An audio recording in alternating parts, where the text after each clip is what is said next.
We're all gathered now, apart from apologies for absence, I think, from Michael John. Are there any others? Councillor Bromfield. Councillor Bromfield. Also apology for absence from James Williams, the monitoring officer, who's been called away on some rather urgent business. And as for our last meeting, I think we have Geraint Edwards substituting for him.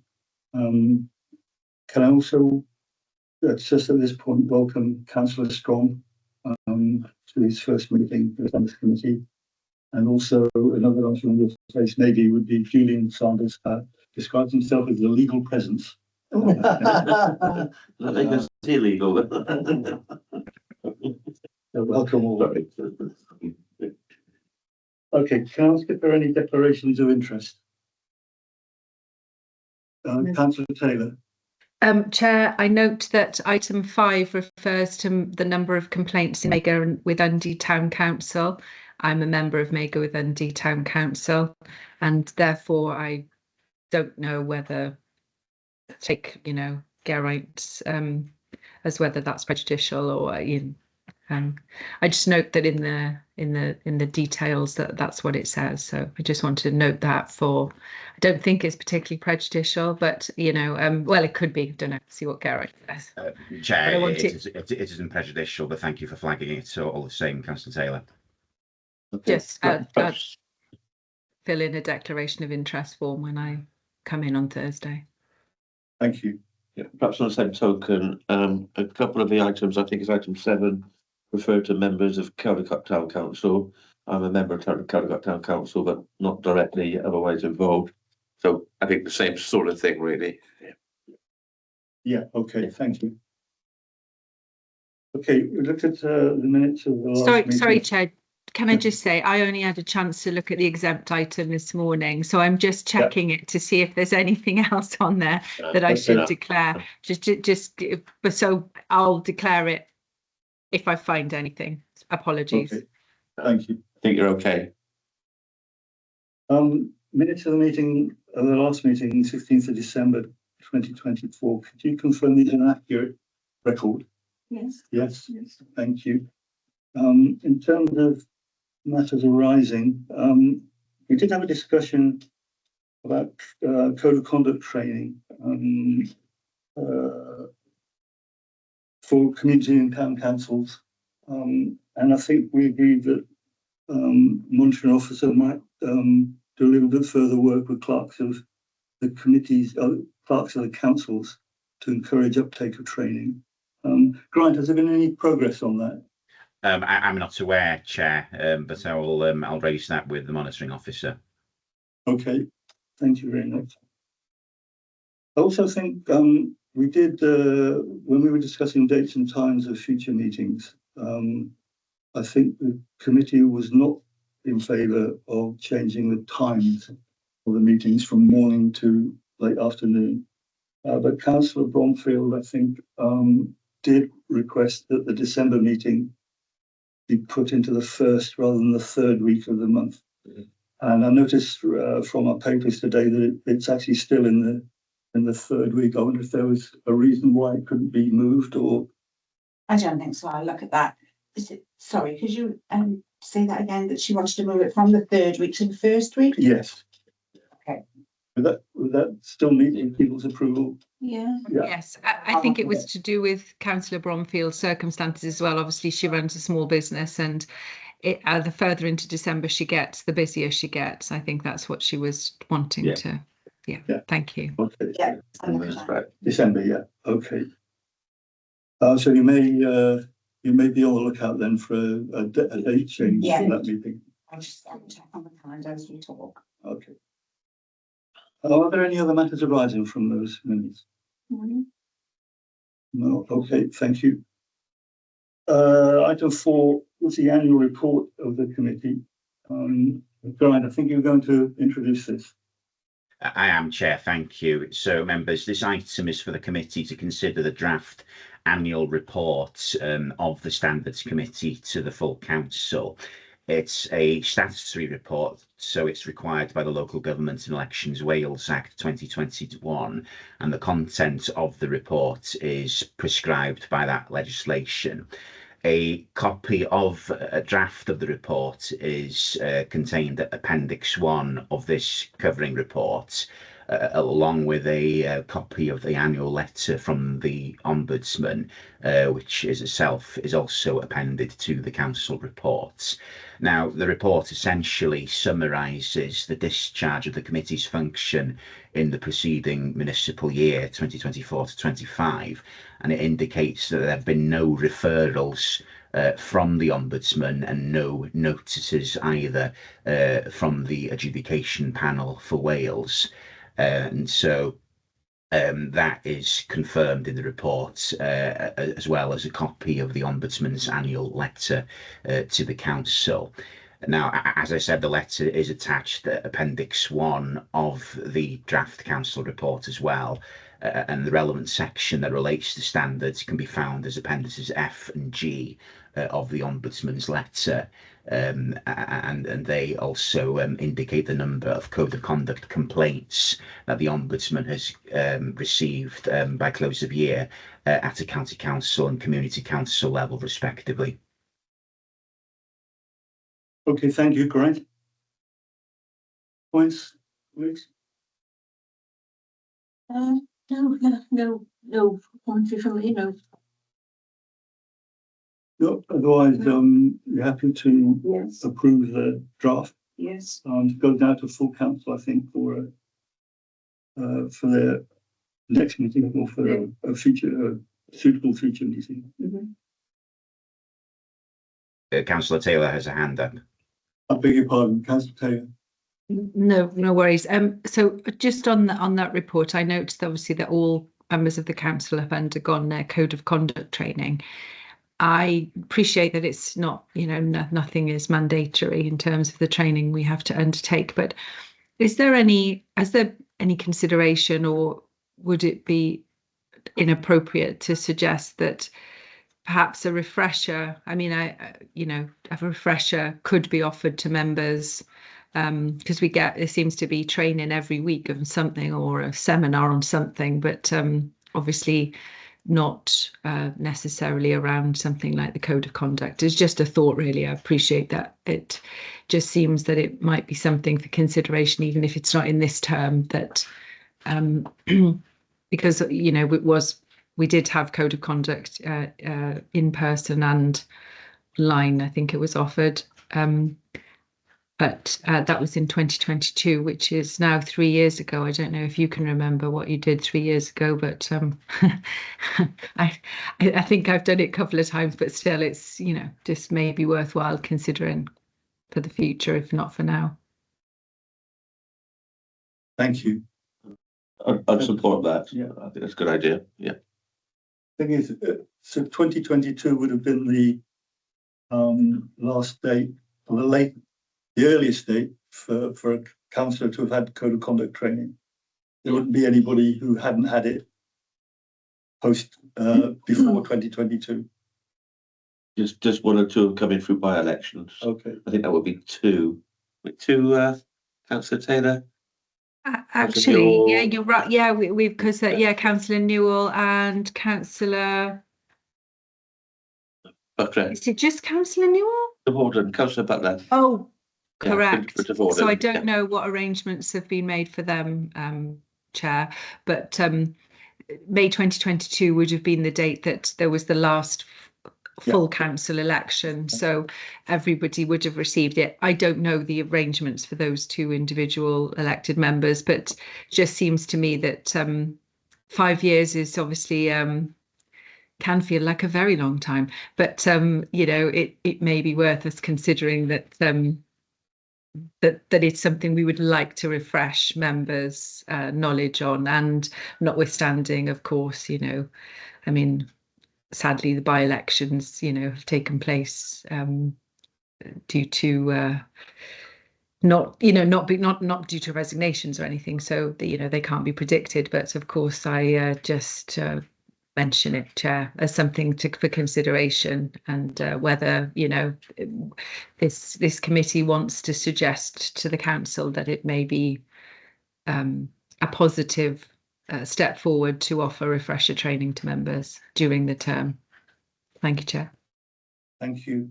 Would it not form part of the induction for any new councillor? So newly elected councillors, because it was certainly my induction, it was part of my induction, it was mandatory as part of my induction, Right. just as an independent. I'm not certain whether the details of the. Geraint's good. Oh, Geraint, can you help us out here? If it assists, Chair, my understanding is that the monitoring officer does provide training if there are new joiners to the authority, either as members or as councillors or as lay members. Okay. And it's well within the we're squarely within the remit of the committee to encourage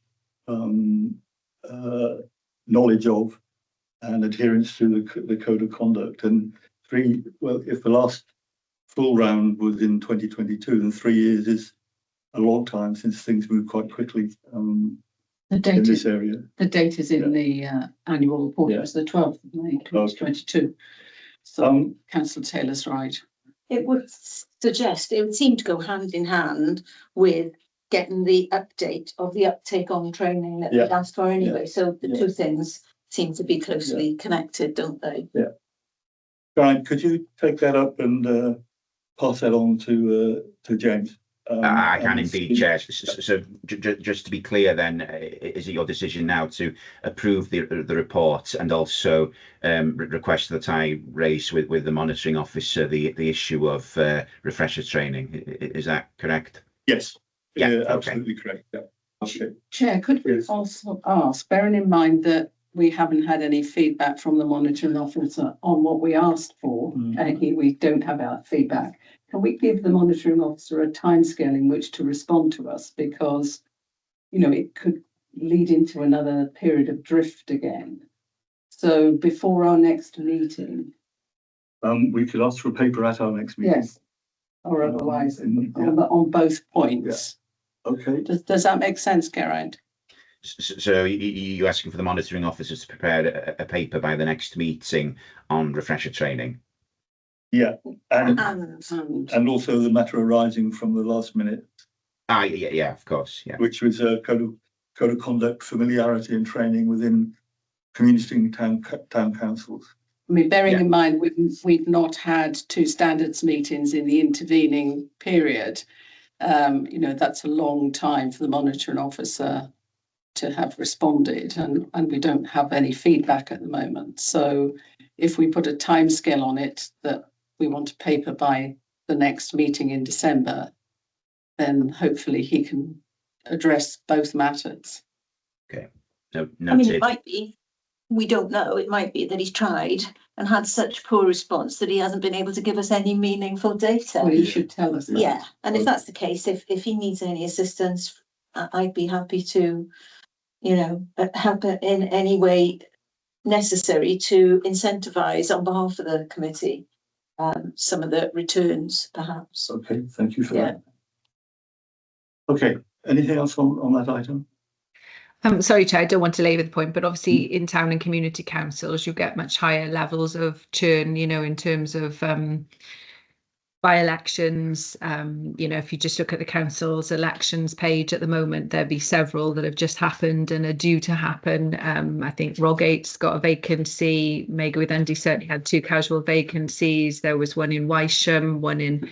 So town and community councils are much more likely to get churn. And what happened in May 22 was that the monitoring officer at the time did session for the county council, you know, in person, and then there was some online, but that he also did a session for town and community councils.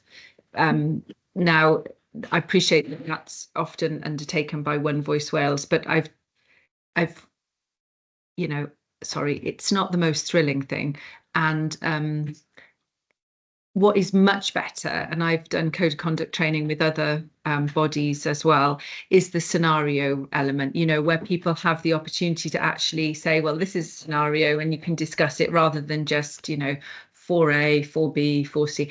It's just much more. And so I just wonder whether that's something to be considered as well for the future, because I know that we haven't had returns from clerks about members, or from all clerks, 50% of clerks, remember how many members have done the code of conduct training. But of course, the issue of the fact that it's not mandated is an issue. But I don't know why they wouldn't at least tell the council, well, this is what we think. The record keeping perhaps is an issue. So I just wonder whether those opportunities, appreciating that the monitoring officer is really busy, but also I think it's of interest. It's kind of maybe more, because, you know, One Voice Wales offer a lot of training, and sometimes it can, like, I run some of them, and I don't really like online training anyway, but there we are, you know. Thank you for that. Just make Yeah. another point, whether it's county or community. I think for first term councillors, having a refresher 3 years in, you when you do it when you're new, a lot of it doesn't actually mean much in practical terms, but now we can draw on the experience of what we've done right, what we've done wrong, what we got away with in those 3 years. Yeah. The training might be even more meaningful than it was first time round. So yeah, I support that. Okay, thank you. Okay, move on to item 5, the local resolution protocol. It's a verbal update. As you may be aware, it's within the Ombudsman's guidance that local authorities have in place a process for dealing with what they describe as low-level member-on-member complaints. And the authorities should have a route to allow these complaints to be resolved internally and informally and quickly before a more formal complaint is brought to the Ombudsman. The council does have, in fact, a local resolution protocol within its current constitution, but it's fairly out of date, I think, now. James, as monitoring officer, was preparing a draft local resolution protocol for us. But earlier this year, the All Wales Monitoring Officers Group discussed these protocols in general and sought some guidance on the scope and nature of them across Wales, across local authorities in Wales, and found, of course, that there was a huge variation between councils, both in terms of the processes associated with local resolution protocols, and also, more importantly, with the sanctions that could be imposed under these more informal arrangements. Now, because of that, I think the Welsh Government have organised a workshop for monitoring officers with a view to improving these protocols and with a view to getting, I think, some more standardisation across the nation. So I think the monitoring officers' aim now is to attend that workshop, absorb the lessons from the workshop, and to bring a new local resolution protocol to us after it, which is, I hope, and is likely to be at our meeting in December. So it is delayed. It was in process, but I think quite sensibly now waiting to see what these protocols look like across other local authorities before committing to one here.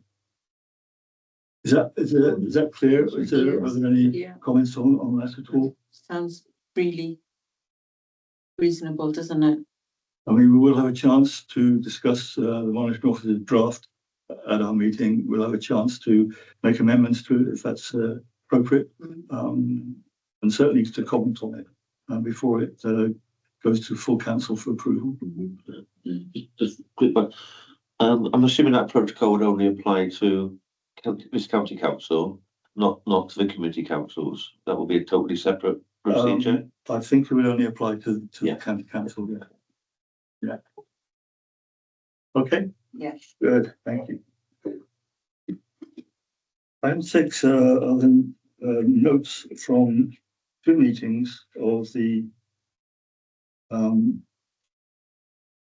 can't recall its full title now, but this is the forum for chairs of standards committees across Wales also. It meets twice a year in January and June, and you have the minutes, the notes rather than the minutes of the 2 meetings held in January and June of this year. They're for your information, but if there is anything within them that you would like to bring up or discuss, or I could help you with or clarify a little more. The one in January seems like an awful long time ago, so my memory might not be fully precise on that, but if there is anything, I'll be happy to help out. Yeah. That's a strong. Yeah, thank you, Chair. Can't find a reference at the moment, but in one of the meetings, there was some discussion about whether, if a person had been complained about to the Ombudsman, about whether they would be informed. Yeah. And I think there was some discussion that the Ombudsman was saying they weren't informed unless it went beyond stage 1. Yeah. And that was to avoid unnecessary anxiety, but also to avoid tit for tat complaints. And if I remember it correctly, the people at the meeting, which I've read about in the report there, weren't very happy with that. They felt that sort of natural justice meant that people had a right to be informed. Yeah. But also, I'm aware of somebody who was complained about. It didn't go to stage 1, but they were informed about it. So I'm just wondering, what actually is the case here, as well as what should be the case. It's a complicated business, but the Ombudsman attended the June meeting of this forum, and that was one of the issues that came up. And I think that they were consulting separately on that single issue as to whether or not a member should be notified at the point where they've been complained about, rather than later on. The process in place then was that a member wasn't informed at the point of the complaint being made, but was only informed if the complaint proceeded down the line. The Ombudsman's argument was that since the majority of complaints weren't taken forward, it seemed unnecessary to inform the person being complained about if there was going to be no complaint. I can't think at this meeting of the forum, or I think we discussed this briefly at our last meeting. I can't think of anybody who agreed with the Ombudsman on this. Everybody seemed to be in favour of more immediate informing at the point of the complaint being made. And I think now that's what has been introduced by the Ombudsman. They're now committed to informing members at the point where the complaint has been made, rather than later in the process. And I think that's now their practice. Yeah, thank you. Okay. Councillor Taylor. Chair, I was going to say that that is the case, of course, and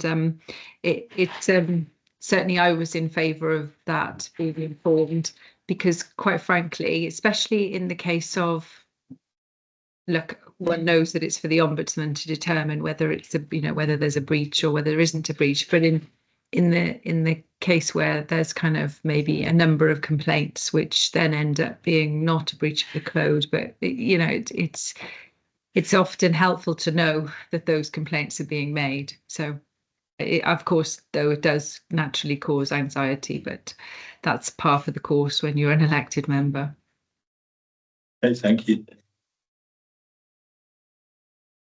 Anything else from those 2 meetings? No. Okay. All right. Fine. Now I need to take some advice from you on item 7, since the papers weren't available to me until this morning. This is an item for information rather than anything else, but we can. I think we have 2 options here. I can suspend the meeting for 10 or 15 minutes, give you a chance to read the papers, or we can push them through to the December meeting and take them there. I would be equally happy with either route. Does anybody have any strong views? I would like time to read them, certainly, because Yeah. I received them as I pulled into Yeah. the car park and had trouble getting online. So I would welcome some time to read them. And if there's any matters arising, Yeah. they can't be dealt with today, then take that forward to December. Okay, so would you like 10 minutes or more to read them now? 15 minutes? 15 minutes? Yeah, Okay. yeah. Okay, let's suspend the meeting then for 15 minutes of Great. reading time. Chair, if I can also make a suggestion as well, this item